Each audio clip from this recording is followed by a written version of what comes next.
جب لوگوں نے نہ مانا تو نوح نے اللہ سے عرض کی کہ پروردگار، میں اپنی قوم کو رات دن بلاتا رہا، لیکن میرے بلانے سے وہ اور زیادہ گریز کرتے رہے۔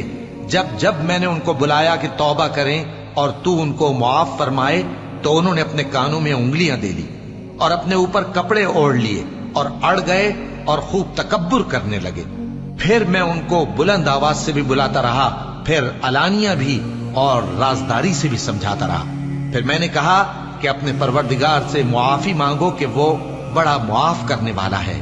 وہ تم پر آسمان سے موسلا دھار میں برسائے گا اور تمہارے مال اور بیٹوں میں اضافہ کرے گا اور تمہیں باغ عطا کرے گا اور ان میں تمہارے لیے نہریں بہا دے گا۔ تم کو کیا ہوا ہے کہ تم اللہ کی عظمت کا اعتقاد نہیں رکھتے، حالانکہ اس نے تم کو طرح طرح کی حالتوں میں پیدا کیا ہے؟